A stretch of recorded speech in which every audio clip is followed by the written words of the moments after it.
कि एक प्रश्न और आता है सभा में, जब चर्चा होती है तो उसको सुनकर के लोगों के अंदर प्रश्न आता है कि शिव पुराण में लिखा है कि भगवान शंकर सर्वश्रेष्ठ है, देवी पुराण में लिखा है कि इन्हीं से सबकी उत्पत्ति है, आप गणेश महिमा को देखो तो यम ब्रह्म स्वम ब्रह्म, सब कुछ जिस पुराण को देखो उसी से सृष्टि हुई है। इसका मतलब क्या है? गलत है क्या? जब तुम शिव पुराण पढ़ोगे तो शिव तत्व से ही सबकी उत्पत्ति है, सब कुछ शिव तत्व है।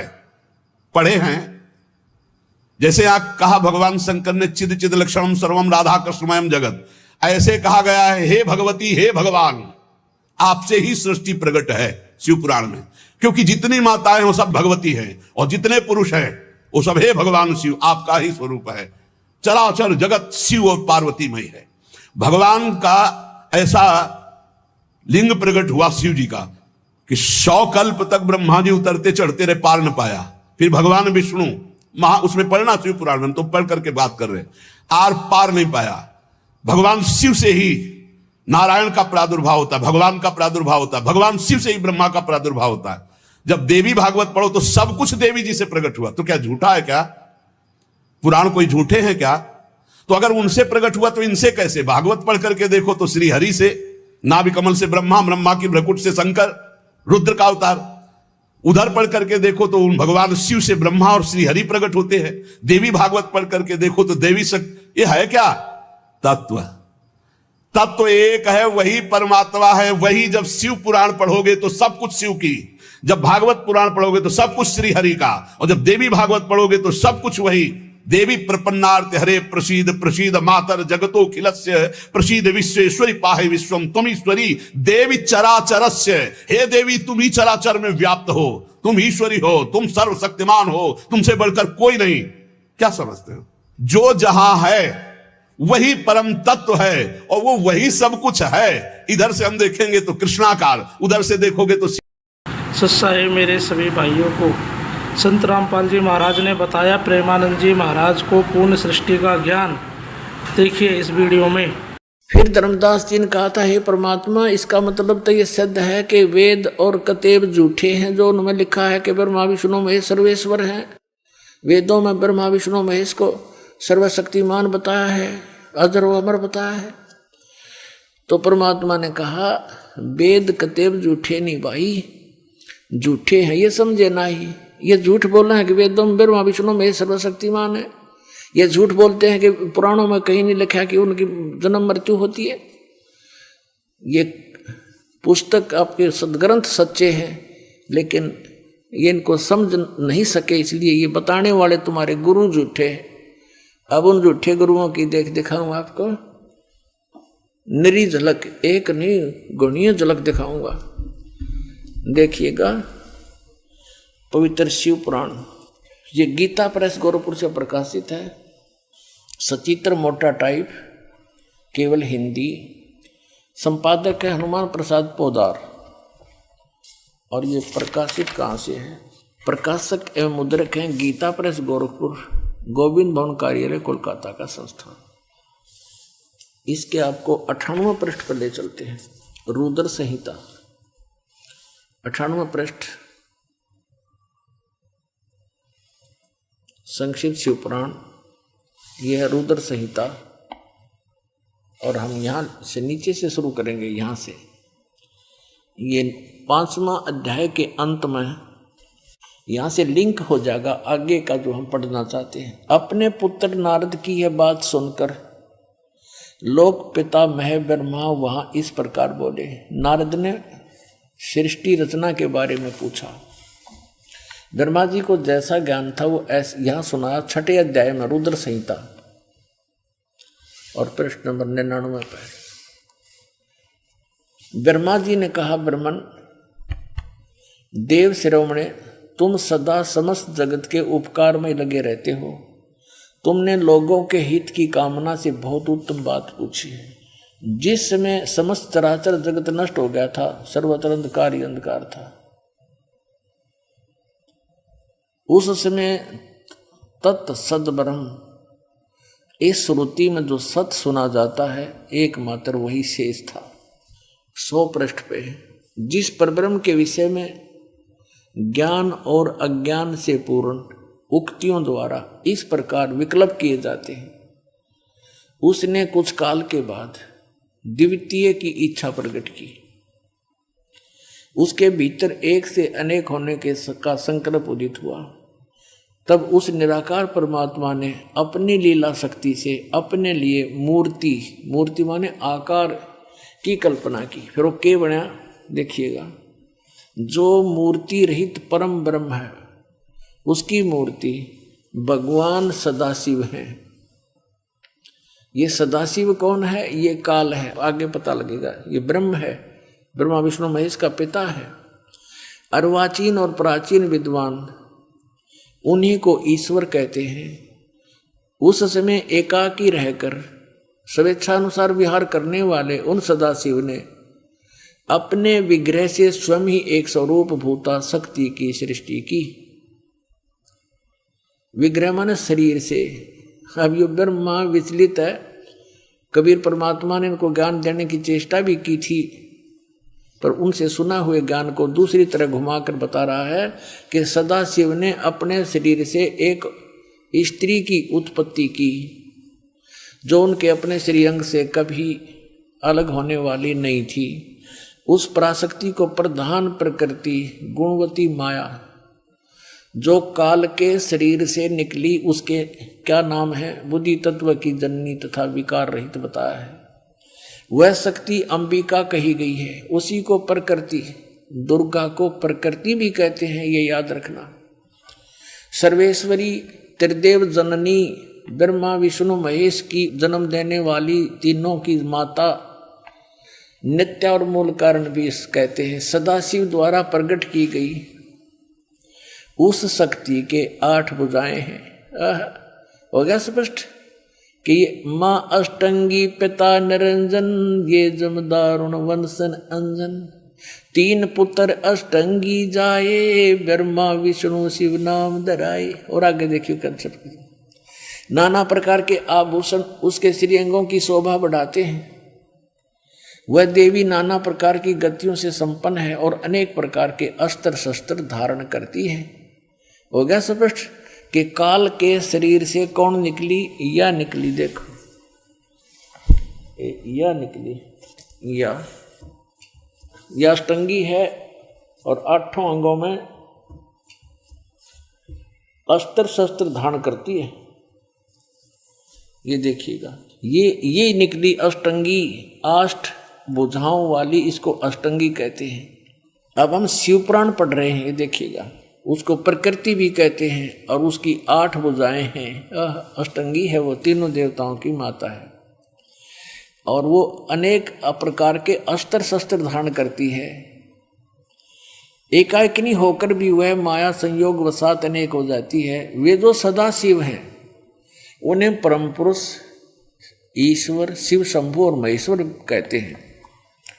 अब देखना, ये रुद्र संहिता का अब हम 6ठा अध्याय पढ़ रहे हैं, 101 पृष्ठ पे। अब ये क्या कि वे अपने सारे अंगों पर भस्म रमाए रहते हैं। वो सदाशिव के हैं जिसको इस पृष्ठ पे यहाँ भगवान सदाशिव हैं। अर्वाचीन और प्राचीन विद्वान इन्हीं को महेश्वर कहते हैं। ये कौन है?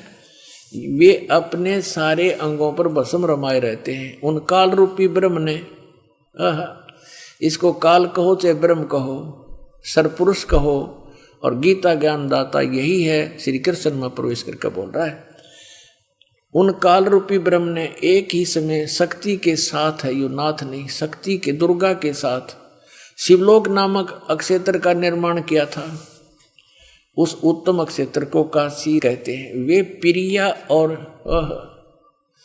प्रियतम शक्ति और शिव यानी पति पत्नी रूप में रहते हैं। प्रिया और प्रियतम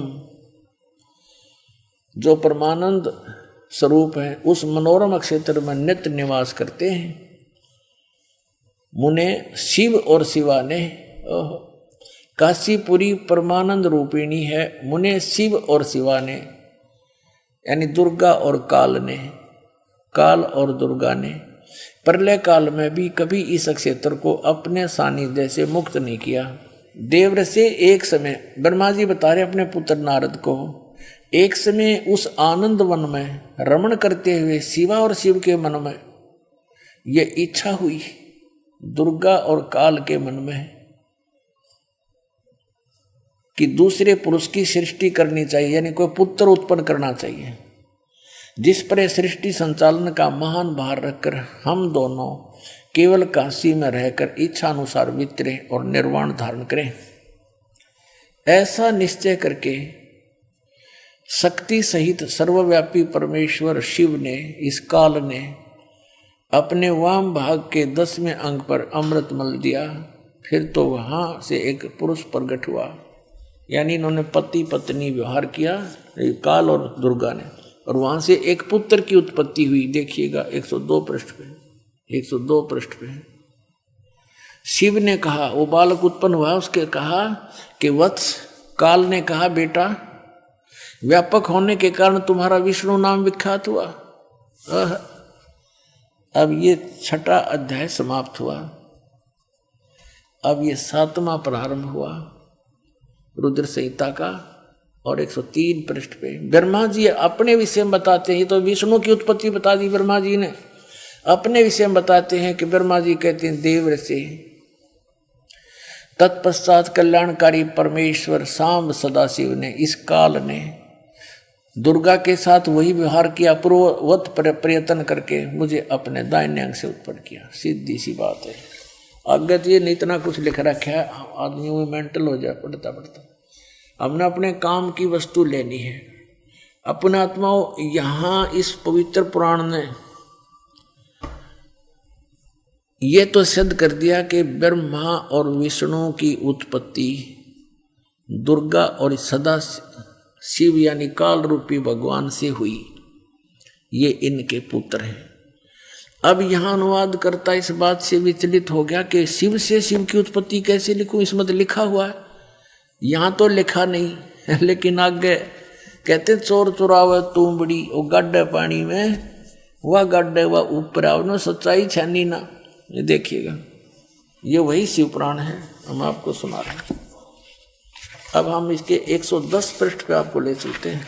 ये रुद्र संहिता ही चल रही है, और संक्षिप्त शिव पुराण 110 पृष्ठ पे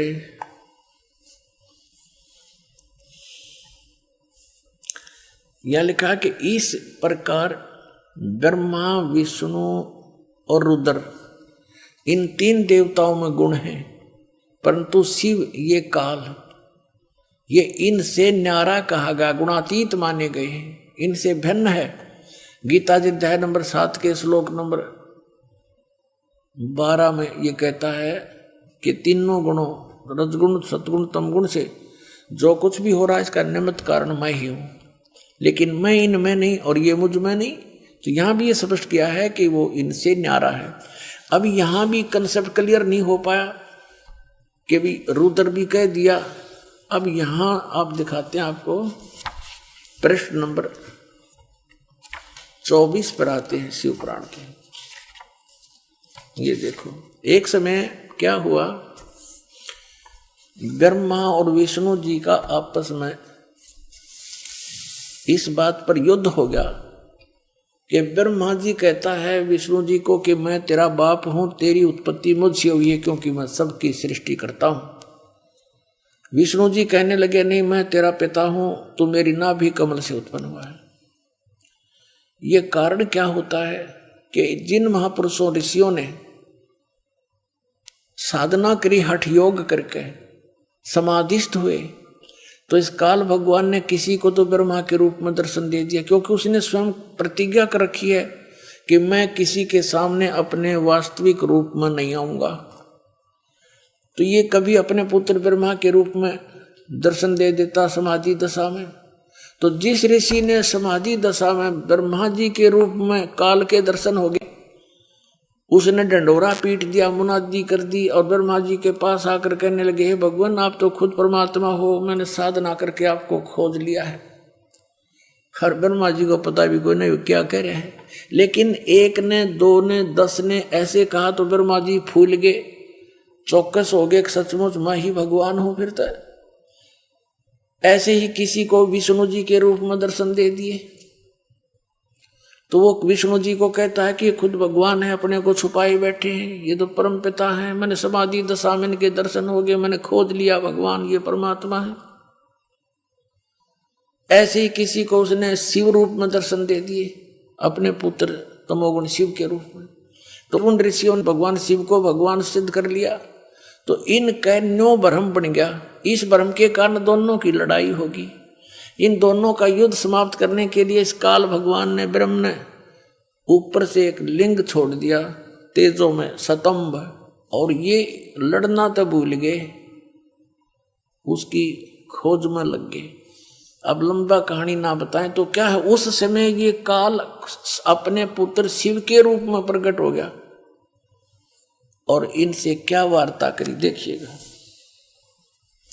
ये विद्वेश्वर संहिता है, संक्षिप्त शिव पुराण 24 पृष्ठ पे ये लिंग बीच में खड़ा कर रखा है, ये ब्रह्मा जी और विष्णु जी के बीच में।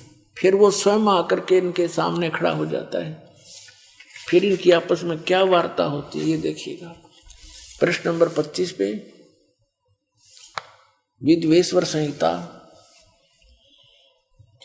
ब्रह्मा और विष्णु ने पूछा, प्रभो इस काल से पूछा, सृष्टि आदि 5 कर्तों के लक्षण क्या है, यह हम दोनों को बताइए। भगवान शिव बोले, मेरे कर्तव्यों को समझना अत्यंत गहन है, तथापि मैं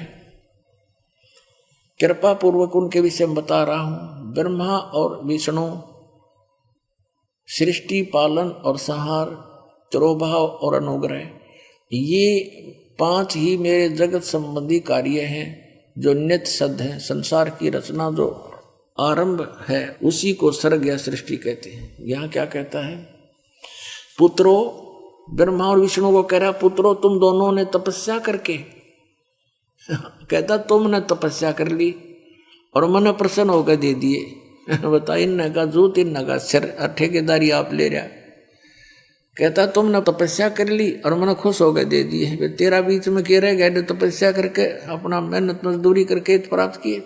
फिर भी देखो पुत्रो, तुम दोनों ने तपस्या करके प्रसन्न हुए मुझ परमेश्वर से सृष्टि और सतिथि नामक 2 कृत, ये 2 पोस्ट, 2 पद प्राप्त किए हैं। ये तुम बहुत प्रिय। इसी प्रकार मेरी विभूति स्वरूप रुद्र और महेश्वर ने है, यू मैं नहीं है, ने 2 अन्य उत्तम करते संहार और तिरोभाव मुझसे प्राप्त किए, परंतु अनुग्रह नामक कृत दूसरा कोई नहीं पा सकता। अब देखो, अब क्या हो गए, 2 तो ये हो गए ब्रह्मा और विष्णु, इसने सृष्टि और सतिथि नामक के 2 जॉब मिल गई, और रुद्र और महेश्वर ये 4 हो गए, और 5वां यू बोलनिया। इतना स्पष्ट हो गया अपना आत्मा। अब ये भी सिद्ध करना पड़ेगा कि वो काल बोल रहा था। ये काल है ब्रह्मा विष्णु महेश का पिता, और दुर्गा इनकी माता, अष्टंगी, 8 भुजाओं में शस्त्र ले रही, इसको अष्टंगी भी कहते हैं। ये देखिएगा। अब इसी पर इस 26 पृष्ठ पर ही अभी आप यहाँ पढ़ रहे थे, और अब यहाँ पढ़ेंगे हम इसी पर। मैंने पूर्व काल में अपने स्वरूपभूत मंत्र का उपदेश किया है, जो ओंकार के रूप में प्रसिद्ध है। वह महामंगलकारी मंत्र है। सबसे पहले मेरे मुख से ओंकार यानी ओम प्रकट हुआ, जो मेरे स्वरूप का बोध कराने वाला है। ओंकार वाचक है, मैं वाच्य हूं। यह मेरा मंत्र है, यह मंत्र मेरा स्वरूप ही है। प्रतिदिन ओंकार का निरंतर स्मरण करने से मेरा ही सदा स्मरण होता है। मेरे उत्तरवर्ती मुख से अकार का, पश्चिम मुख से उकार का, दक्षिण मुख से मकार का, यानी ए, उ और मैं, जिससे ये ओम बनता है, और पूर्ववर्ती मुख से बिंदु, ये जो ओम है इसके विषय बता रहा कि यू ए, उ और यू पर बिंदु, तथा मध्यवर्ती मुख से नाद का प्राकट्य हुआ है। इस प्रकार 5 अवयवों से युक्त ओंकार का विस्तार हुआ। इन सभी अवयवों से, इन सभी पार्टों से ए ऊ में बिंदु और इस बिंदु से नाद से कहते ये एकीभूत होकर यह प्रणव ओम नामक एक अक्षर हो गया।